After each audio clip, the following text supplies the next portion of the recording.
That's Marquise Hill on the trumpet, everybody. I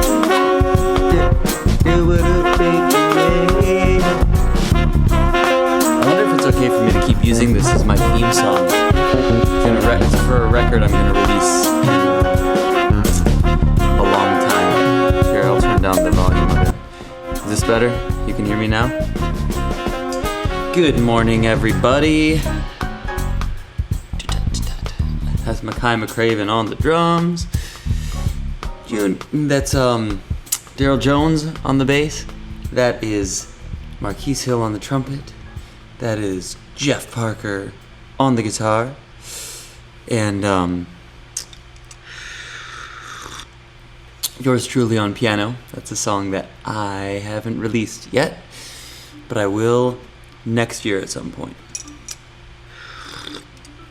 We've got another great Chicago artist coming to you today, Mr. Junius Paul. This guy, Junius Paul, has been a collaborator. This is what happens when you do an 8 a.m. show as motivation to wake up in the morning. This is actually my own personal motivation every day. You're my reason for getting up in the morning. And that's why I want to play you this unreleased material. Yeah, everybody who loves Junius, raise your hand. It's me. I love Junius. And you guys probably do too if you're jazz fans, because he's making some major noise right now. Some very well-deserved acclaim. All over the world. It's amazing how the world is embracing the Chicago scene right now. So we're going to listen to a little bit of a show that we did together first. It's going to be from North Sea Jazz Festival. Let me fix this camera a little bit. We're going to listen to a show that we did at North Sea Jazz Fest with Mackay McCraven. And then we're going to have him on. Sukazi, hello. I don't know how to pronounce anybody's names when they're not stupid American names like Greg. I only pronounce one-syllable names. Even Junius kind of took me a minute when we first met. I was like, what? Which is actually his middle name, by the way. I found out when I was registering flights for when I had to use his passport name, and I messed it up. That was oh man, we have some stories. Today might be a really fun one because we really have some stories. Like that time when I put Junius as his first name on his passport and he almost couldn't do the Europe tour. They wouldn't let him fly and we were already late. Oh man, that was a disaster and entirely my fault, like most of the disasters in my life. But hey, you know what? We got through it and it was a great tour.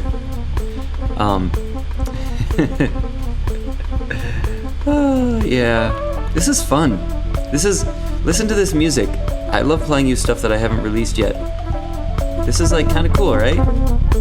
I took a little bit of a note from the book of Mackay McCraven and did some loop chopping.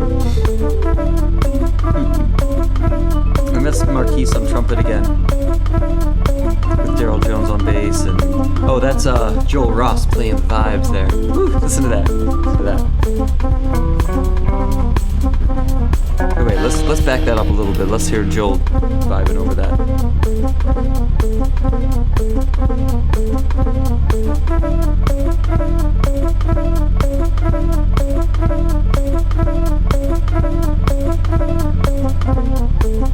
Where'd he go? I swear I heard him.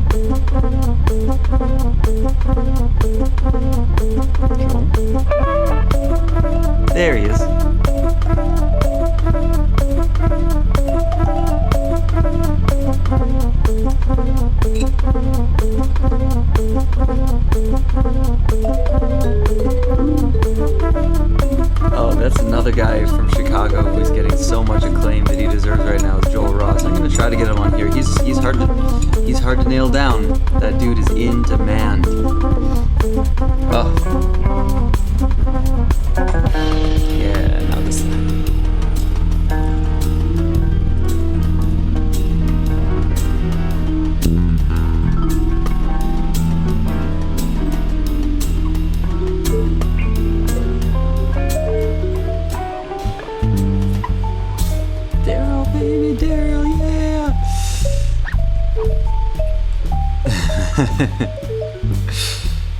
Yeah, Rio, that's Marquise Hill on the trumpet. That is, Rio says that's some nice tonguing by the trumpet player, and that is absolutely correct because Marquise's technique is impeccable. Yeah. Hey, so now that that's over, let's check out a little YouTube video. I'll probably get flagged for this, but I want to show you. I want to show you something I did. A show that Junius and I did together. So let's go to our web browser here. Alright, that's good. It's not anything scandalous. Wait, that's not the right one though. I'm tiny there. Here we go. That's right. Okay. So we're gonna check out a little bit of this video from North Sea Jazz Fest. This was with Junius Paul on bass. Oh, there's me plucking the strings on the piano. Doing some weird shit. Like I always do. Oof, that was a fun show. Remember that, everybody? Who was there? Brandy Younger on the harp. Here, let's like move this in a little bit. I think that'll be better. Yeah. Yeah, there we go. That looks like a good setting of this. So yeah. Makai McCraven on the drums. This is Makai's group over at hey, it's Kevin Neighbors! What up? Dude, that's a blast from the past. So these man, I wish I wish I had a video of me and Junius when we were playing with Kevin Neighbors. Kevin's a Kiln sax player from Chicago, and we played together all the time. I don't know where he lives now. This was like probably 12 years ago. That Kevin was able to sleep. Like that night when he went to sleep, he just laid down. I think it was like on a little couch, or maybe on a floor. I can't remember. Just went to sleep and woke up the next morning and was ready to go. Like no change of clothes, no anything. And I was like, how the hell did you do that? Little did I know that we had to learn how to do that as musicians, which I learned later as I was cutting my teeth on some of these tours. San Antonio. Oh man. This says tell WDCB about your streamcast. That's a good idea. I should do that. Maybe I can get a radio show. Who thinks that I should be on public radio? I do. That'd be great. Of course, then when I start talking about my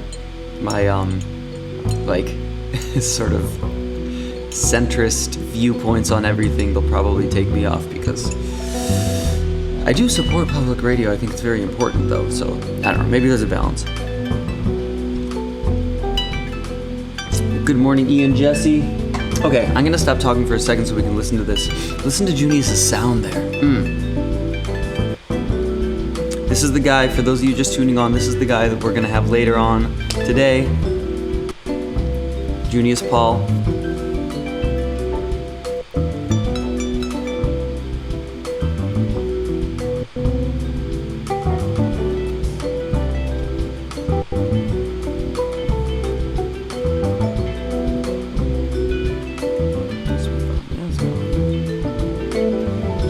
That's Joel. Matt on the guitar.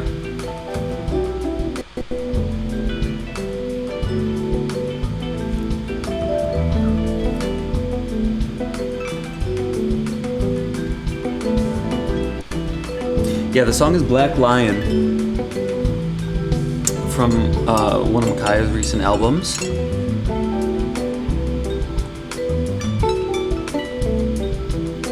Irvin Pierce, also on the Chicago Experiment recording I just played you. Oh wow, yeah, my hair was different. That was when I had like sort of relaxed it. Now it's fluffy. Look, it's terrible. Ugh. So much fluff I can't get a fucking haircut because nobody knows how to cut hair here.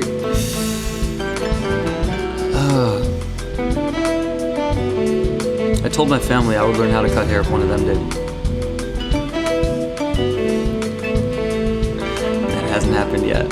Turning into a little Jufro extravaganza here. Keep that on.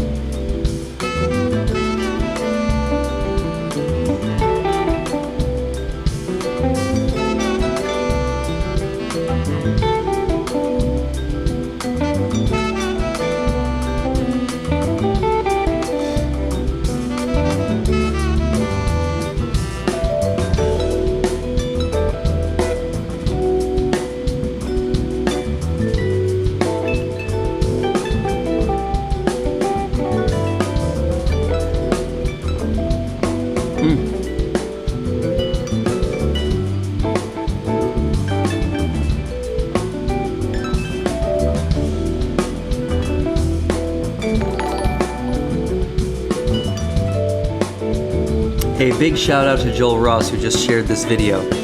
Joel, I'm telling you right now, I want to have you on this series. We have Junius coming up in a little bit, but bro, I need to get you on here. That'd be amazing. People would love it.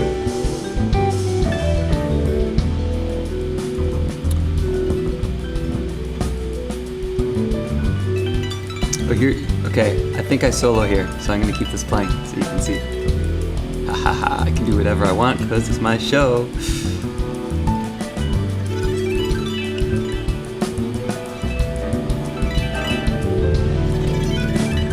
Oh, we had some feedback actually. Yeah, I remember this part. Ignore the feedback.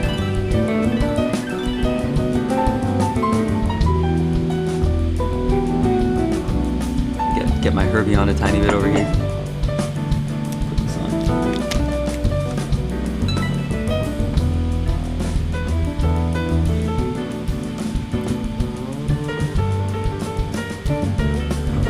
I don't know why the volume is so low on that video though.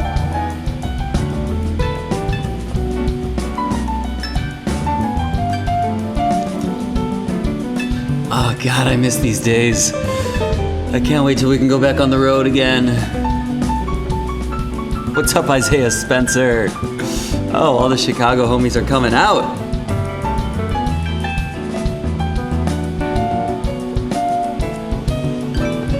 I had my velvet jacket on. That was fun.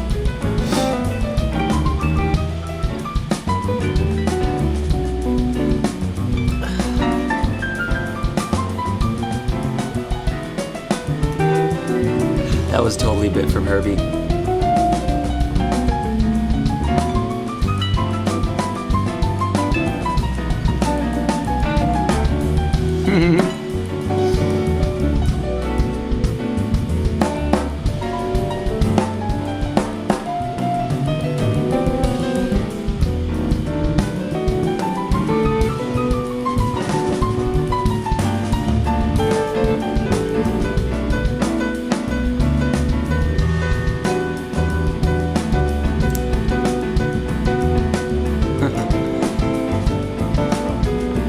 There's a big part of me that wishes I'd taken another chorus here before this ends. Because it was North Sea Jazz Festival, you know? I think that was my only solo in the show. And... oh no, I did, I forgot.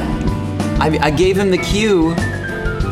I remember this now. I gave them the cue but it was too subtle. Nobody caught it. So then I kept going for another round. And now they're gonna go. This was the... so yeah, it's perfect. It's great. No regrets.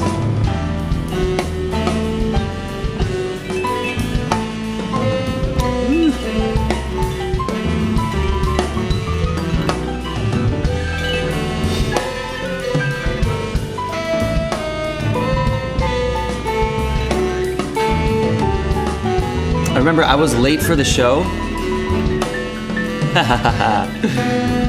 Yeah, past me. That was a good one. Yeah, I was late for this show and I had to ask I didn't know where the stage was. So I had to ask the North Sea Jazz Fest administrator people, like, where the fuck am I supposed to go? We have to play in like 10 minutes. Literally, it was like 10 minutes before showtime.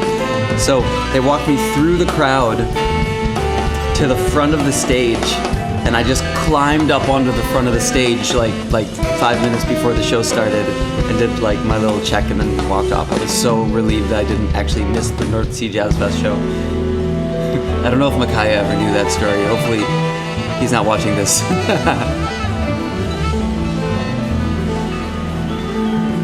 Woo!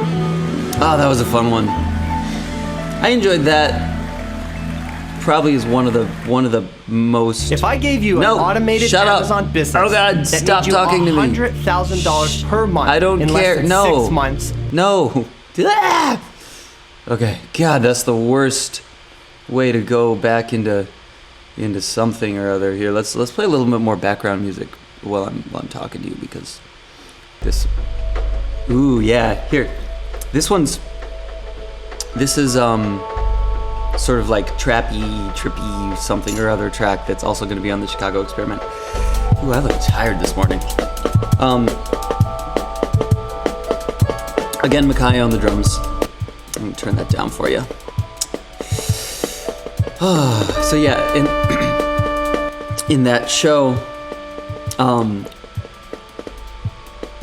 what was I gonna say? Oh, so I was talking about how I like did some Herbie licks and did a little bit from Herbie there, which I did, and I'm not ashamed of it. Which I want to speak to that a little bit, because there was something that, and this was one of the things that Wallace Roney told me in the last show that, like during the period where we were last playing together in New York, a few 3 or 4 months ago.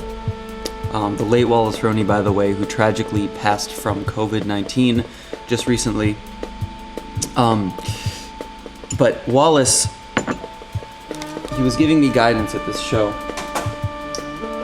And one thing he said to me was, you know, I know you're mentored by Herbie and everything, and you know you're picking up some of his stuff, but he said, when you have the chance to learn from somebody like that, like, you don't just, again, you can reach into their back pocket and take one of their ideas, take one of their concepts. It's like, don't just pick at it. Don't just take a little bit of it. Take the whole thing, because it becomes yours. And you, obviously your voice develops into something that's not that person, but you gotta take it all and take it, like, get every little nuance and every little detail. So that's something that I need to work on, and that I'm gonna be working on as far as my understanding of Herbie's playing. I have bits and pieces of it, but there's a lot more to go. I mean, you know, one of the deepest cats in music, like, living, period. Happy birthday, by the way, to Herbie yesterday. Yeah, trying to get him to come on the show on Thursday.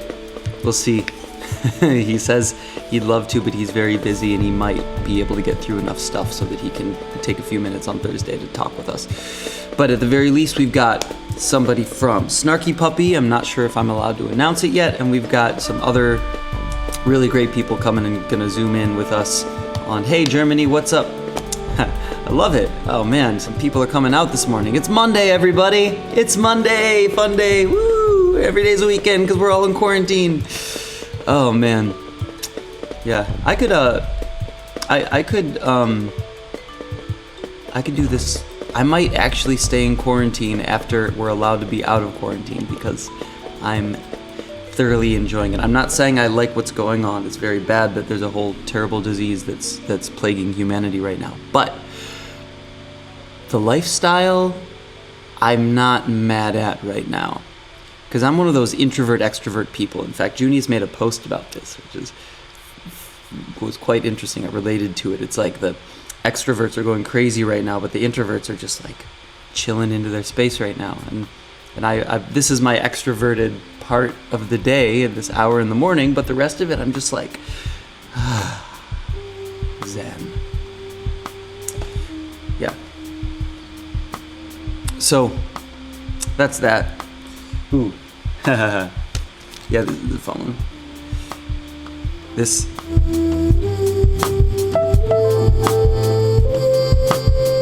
This is double. Oh, yeah, double take. could like play along with my own music.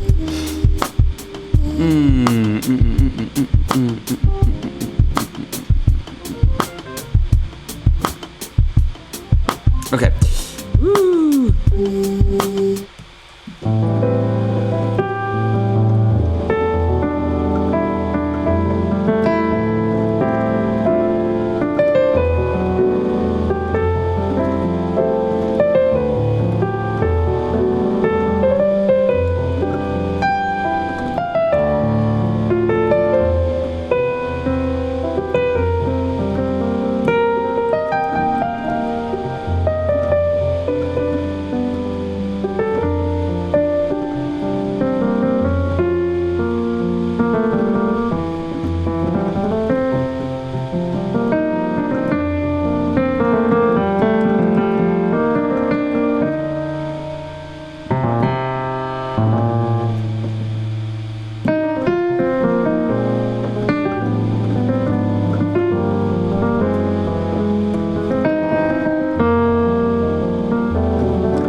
Anybody know what song this is? Anybody? Anybody? Anybody?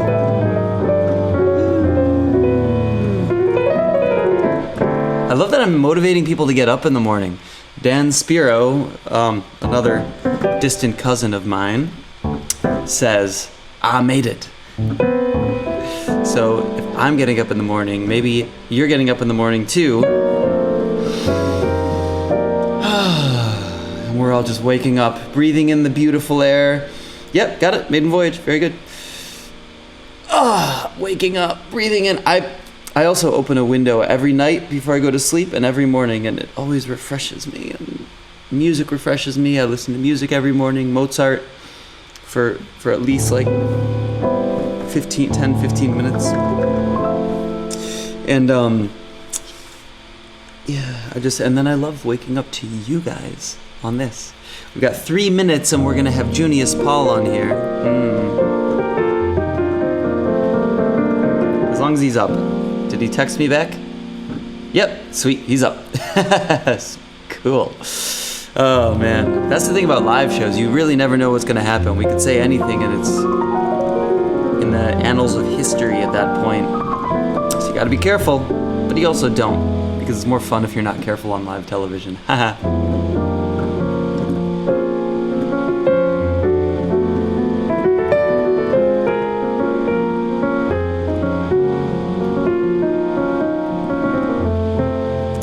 The fun part is I can make you listen to me play before he comes on if you're waiting for him. Haha. Woo! Woo!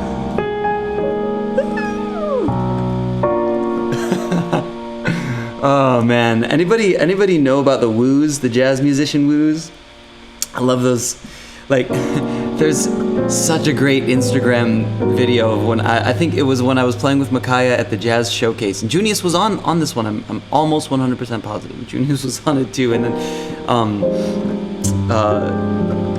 two musicians, two young musicians who are in Chicago,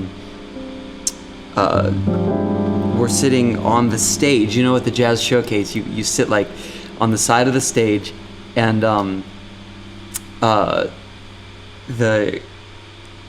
so they're like chairs, so you're looking at the band but you're sitting next to the band, and they were taking an Instagram video and somebody played something, I don't remember who it was, and they like did the woos, but they were like echoes of each other, like woo woo, and then it was really fun. You probably had to see the video, but maybe I'll find it at some point. If anybody knows what I'm talking about, send it to me and I'll play it.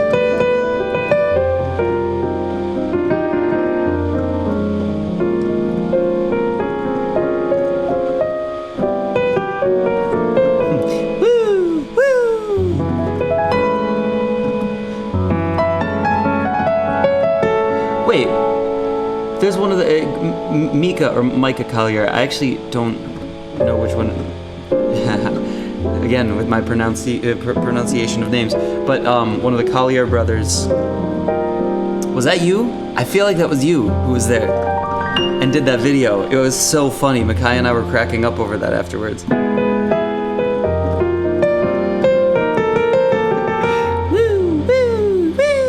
Oh, hey, I gotta start the Zoom meeting for Junius. We're gonna have Junius Paul, getting Junius on the line. Yeah, everybody, getting Junius Paul. Here we go, Zoom meeting. Yeah. Whoa, why is that case study? What the hell? Oh, I see. I have a video. Yeah, whatever. Join with computer audio. We're using the computer audio, and now I gotta go and change my window. Okay, here we go. Changing the window to Zoom. Zoom. And we will, participants, that's me. All right, Junius will be joining us shortly. And then,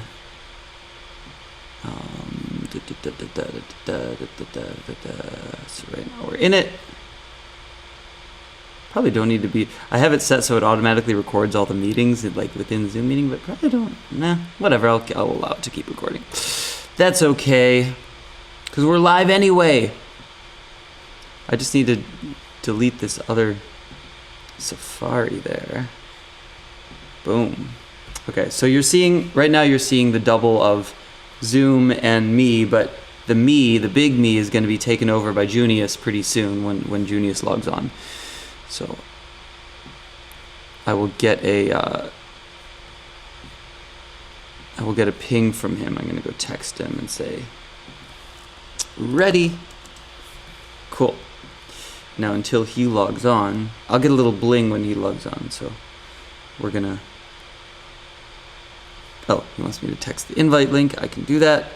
Okay, participants, how do I share this now?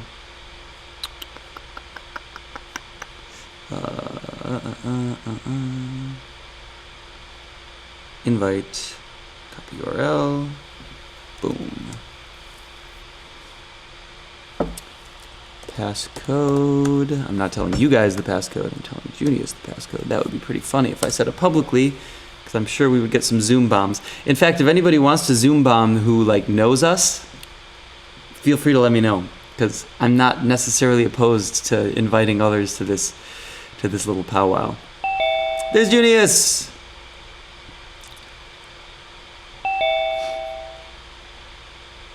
Junius Paul. What's up, brother Greg? What's up, brother Junie? How are you, man?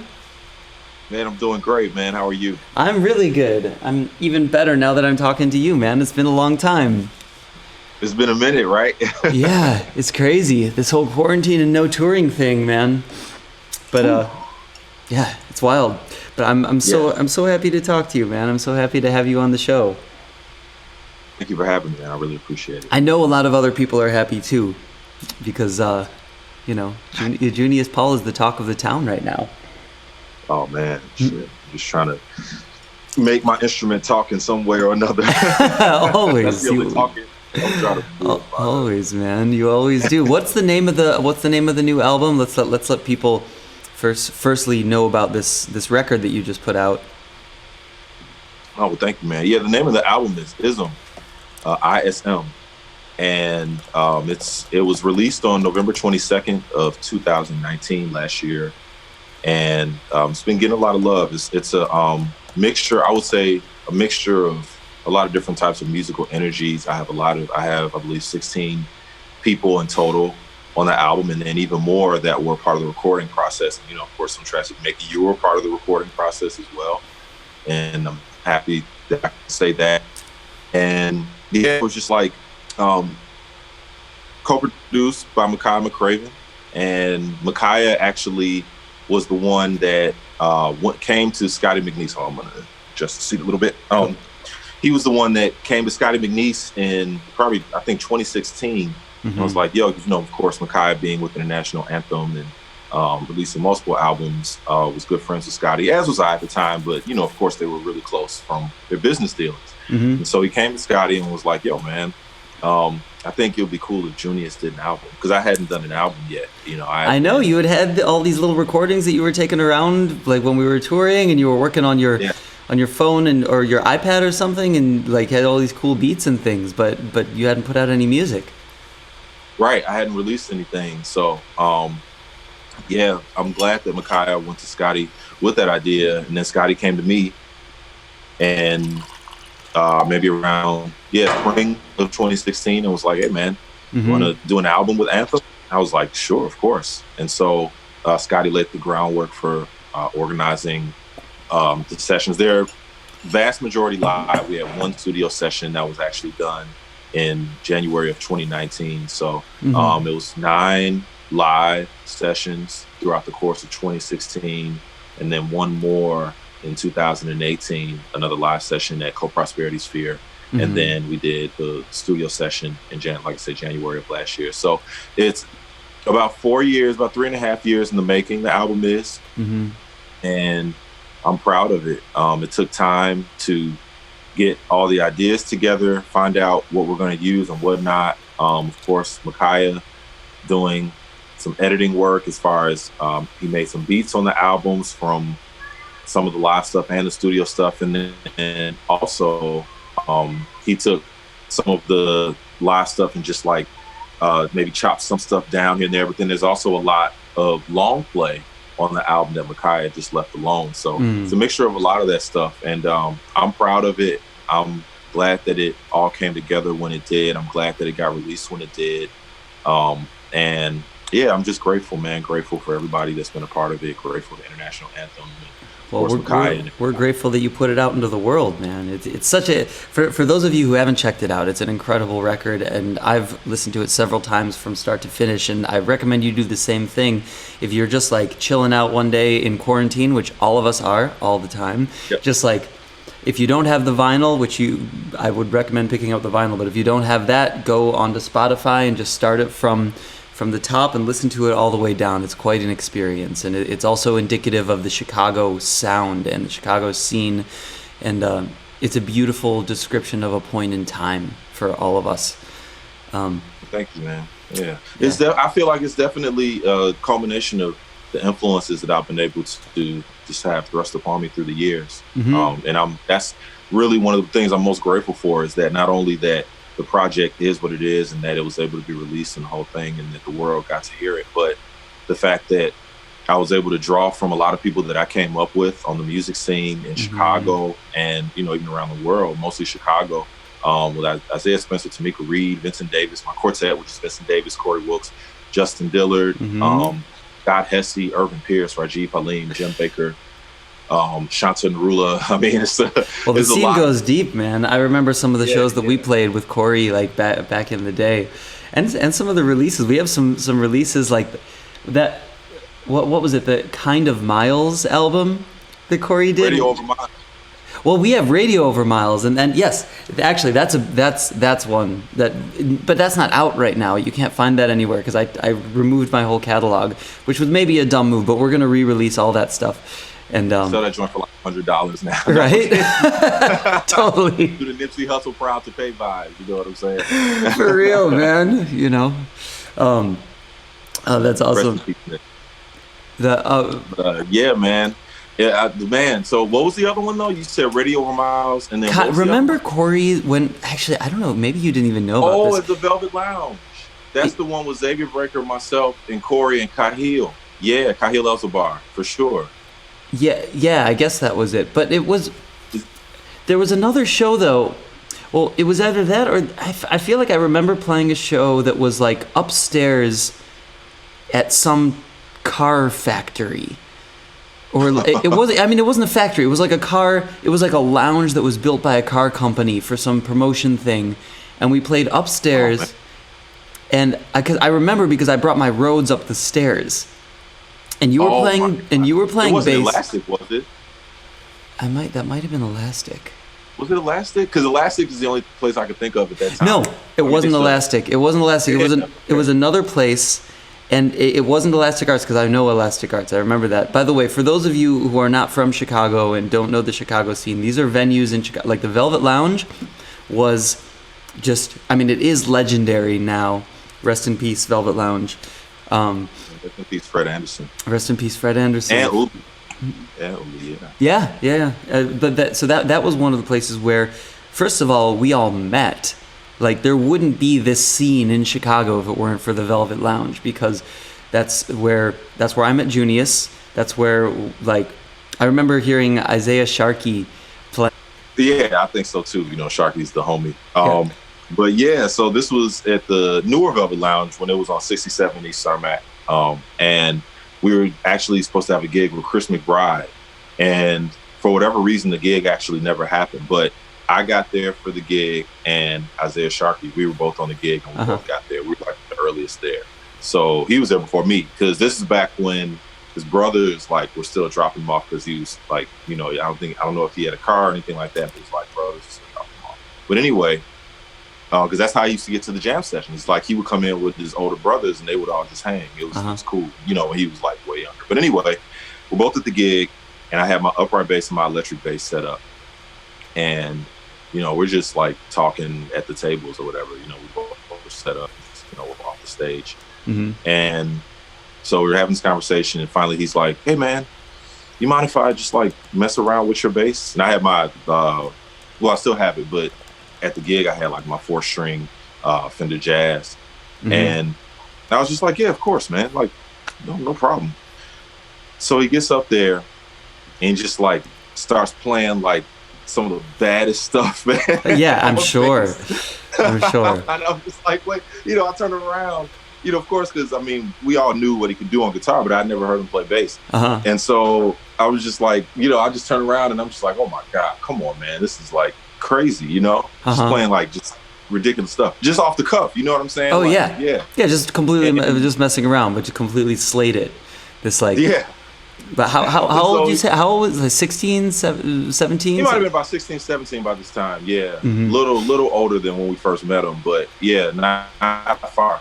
And so he played the electric, and I'm just like, "Yo, bro, that was amazing." And so he's like, "Yeah, you know, you mind if I like mess around with your upright a little bit? You know, just all humble and stuff. You know, Sharky, like just super humble about it. Yeah, you know of course. What I'm saying?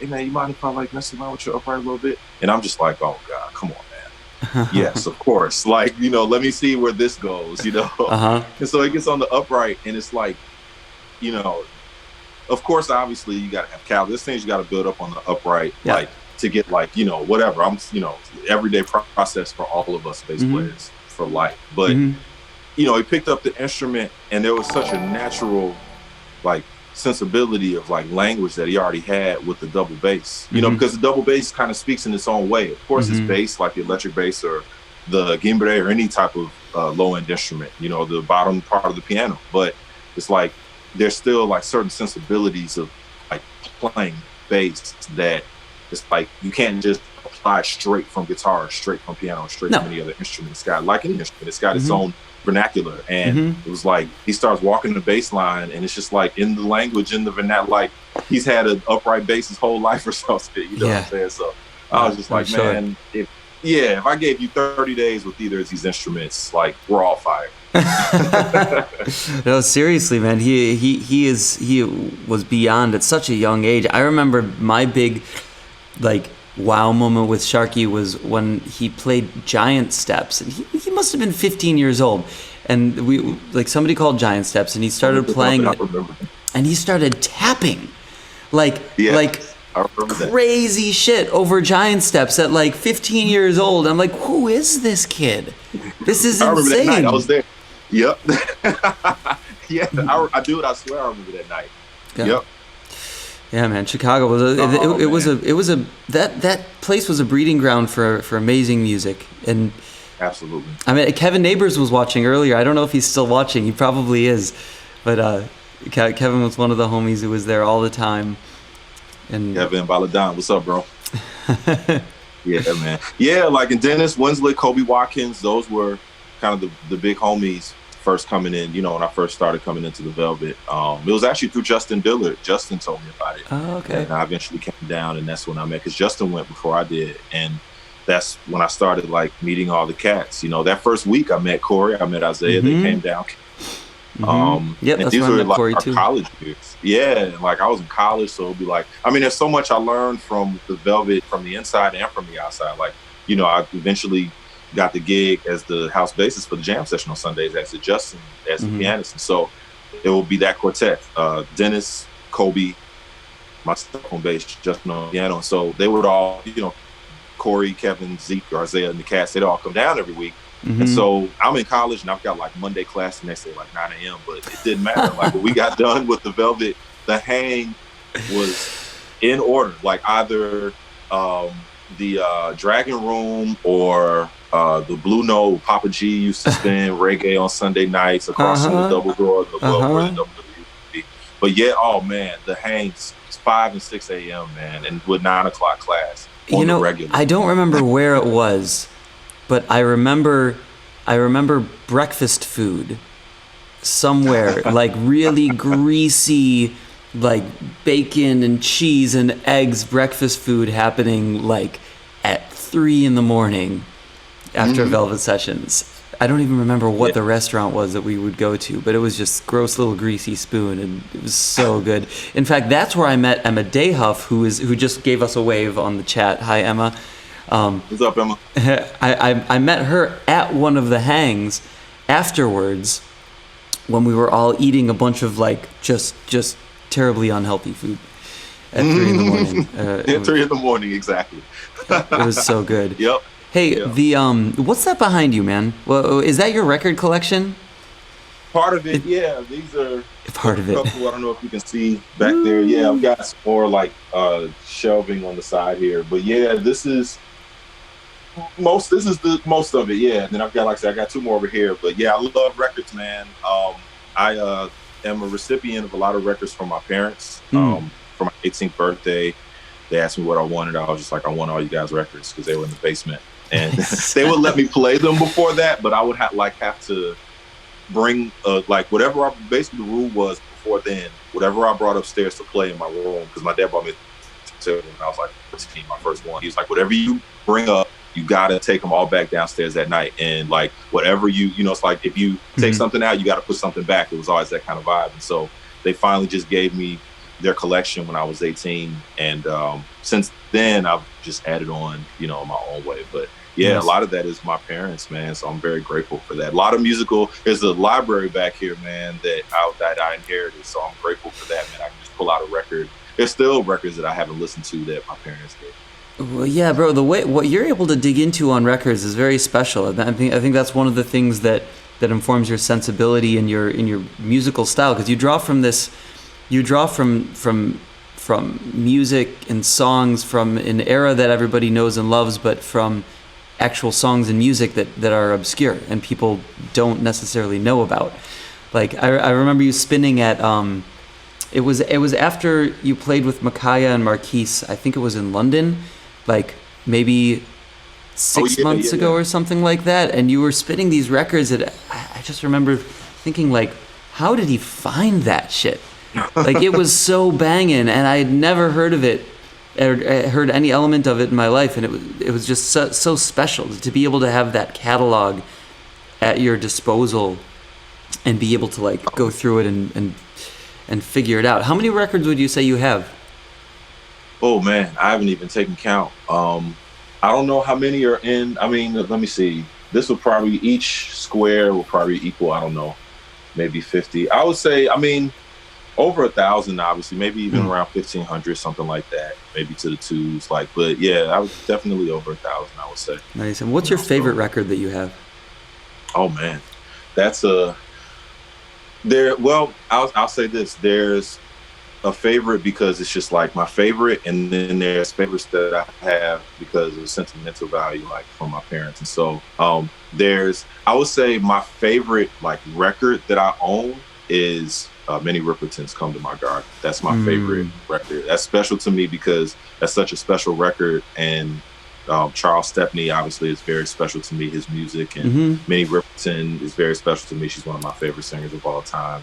Yeah. And that's her debut album. And so as the years have gone, it's become more and more special, you know, just because it's her debut album, and I now have a debut album. So I think about that a lot. So I'm just grateful for that album. That's a pass down from my parents. And so that makes it that much more special. So it's a combination of the two. It's like this masterpiece, in my opinion, of an album.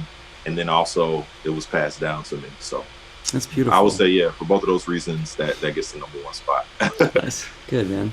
So I have a question for you, and this is out of my own genuine curiosity, but I'm sure other people will be interested in this too. What is your quarantine lifestyle like?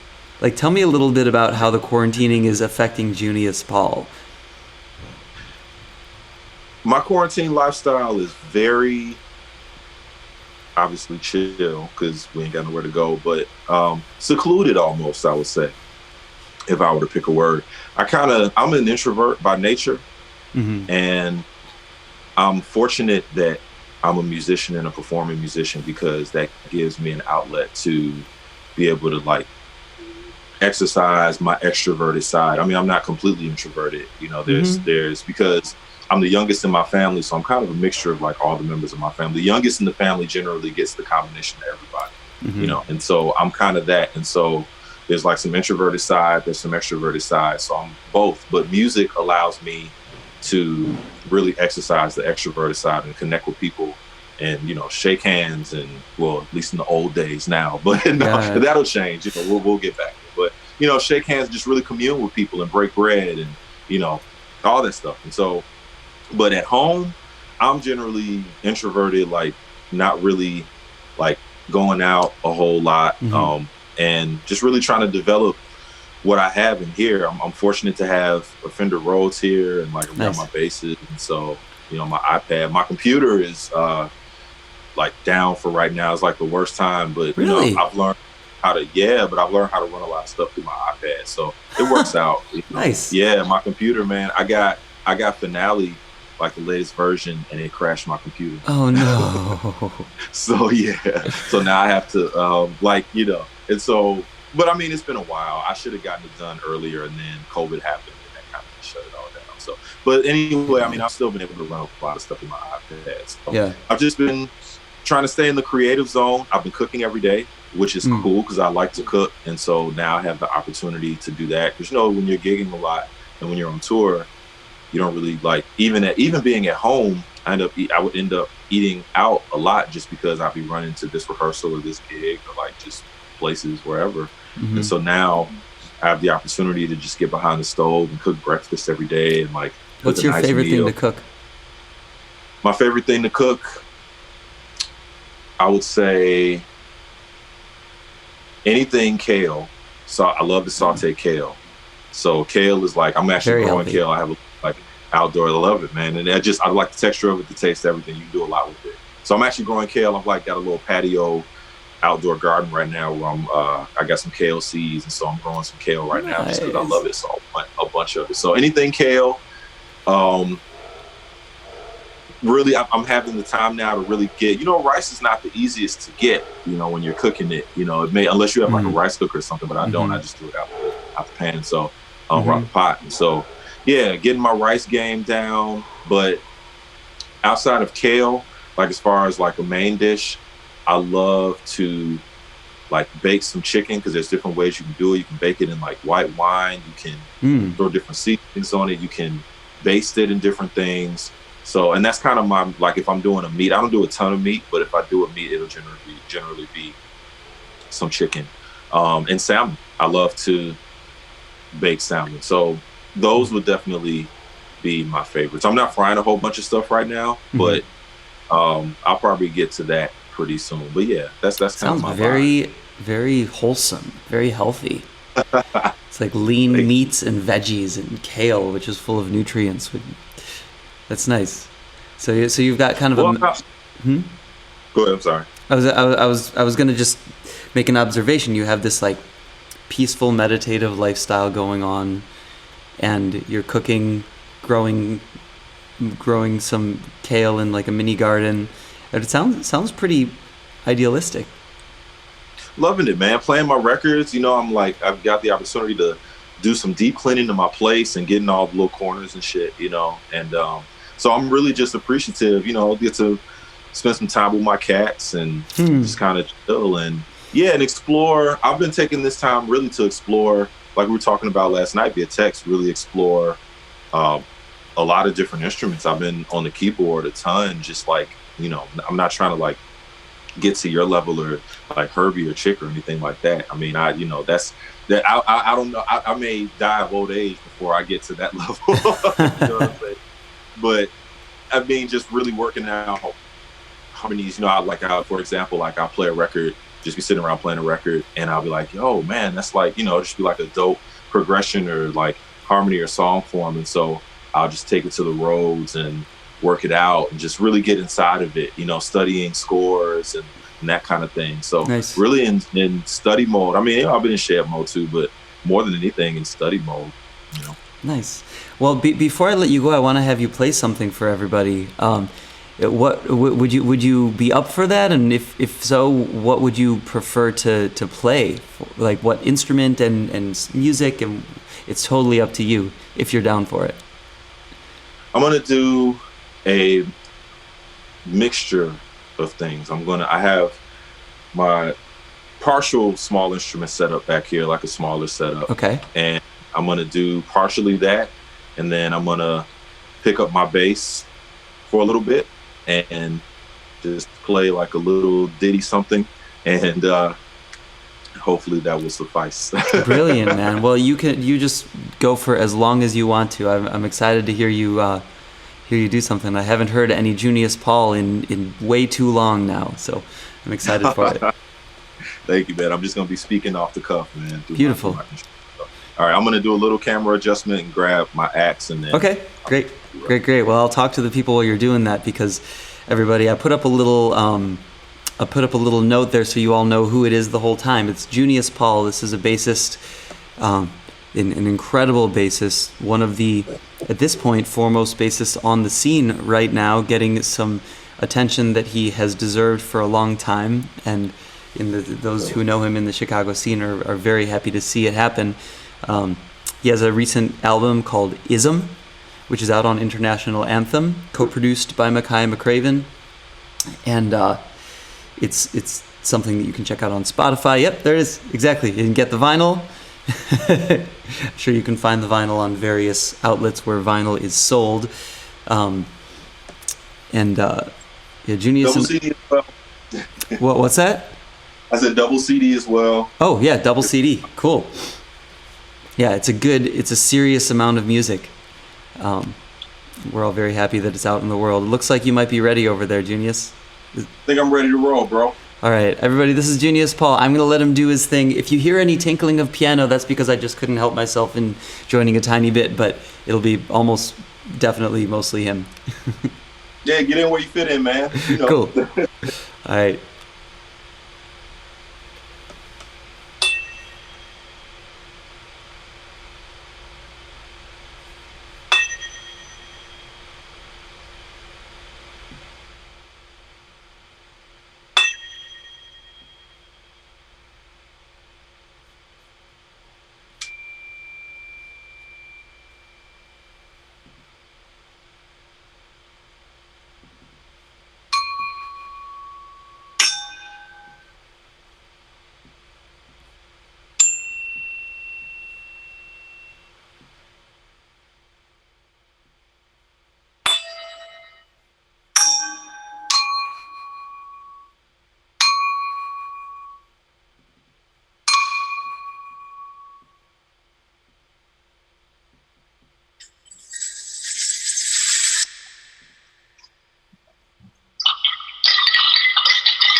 One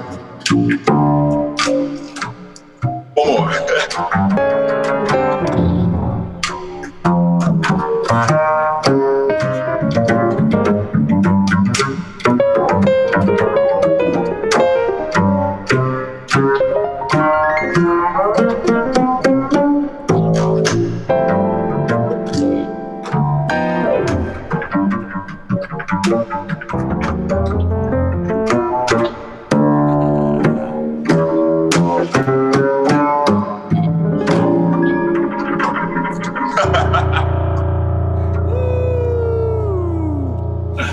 Nice. Oh man.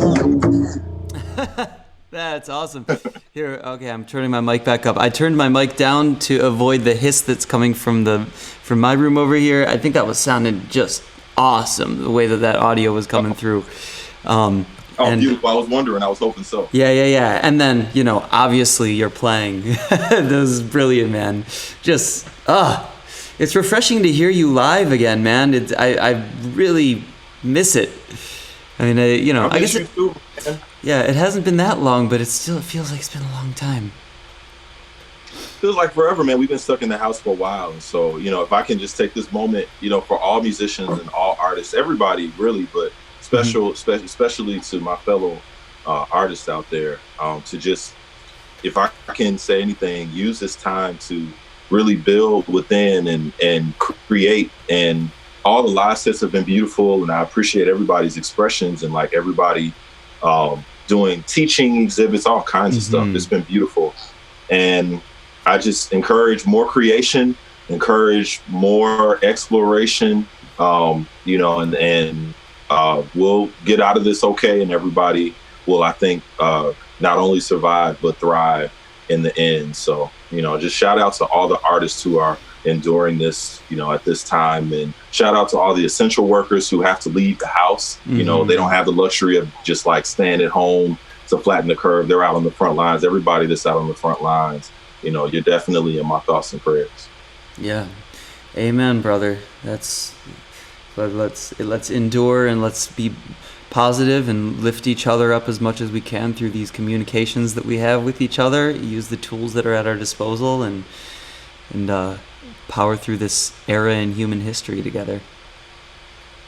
Yes, sir. Yeah, man. Yes, well, sir. Everybody, this is Junius Paul. I'm so excited to have had him on here. Junius, I'm going to let you go with a gigantic thank you from the bottom of my heart for being on here. It was amazing for me, and I'm sure amazing for all the people who are listening. Amazing for me as well, brother. Thank you so much, really. All right. Stay safe over there, man. And you too, bro. Send me some record recommendations when you find cool stuff like deep in the catalog. I'll do that. Cool. That'll be what's up. I'll do that. I got you. All right, brother. See you soon. All right, family. All right, man. Peace. Peace.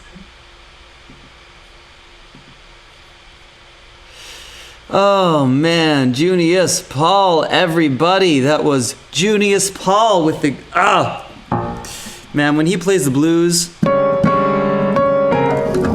I just couldn't help but play along with him a little bit because it feels so good. Well, yeah, what can I do? What can I do or say after that? That was Junius Paul. Check out his record. It's called Ism on International Anthem. And stay tuned for more music from him. And also, we're due for having him on this recording that I'm working on. I was playing you a little bit of it earlier called The Chicago Experiment, where you've got Marquise and Micaiah and Joel Ross and all these cats on it. That's going to come out next year, but that is I'm gonna be recording Junius on that, and maybe I can get him to just do some stuff in his home studio now that we're all quarantined. But anyway, that's it for today.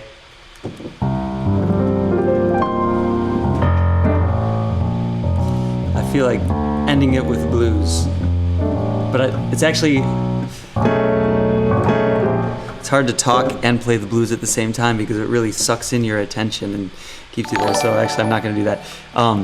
So I'm just going to say thank you, Junius. Thank you to all of you guys who tuned in for this show. This is Mornings with Greg every single morning, so please come back tomorrow. I'll have another guest on. Usually, almost every morning, I have somebody tune in and join me here. Stay safe and stay isolated and stay in communication. Please share this video, share the stream, and tell your friends to tune in tomorrow because I'll be back. All right. You guys are my reason for waking up in the morning, and I love you. I'll talk to you soon. Thanks, guys. Bye.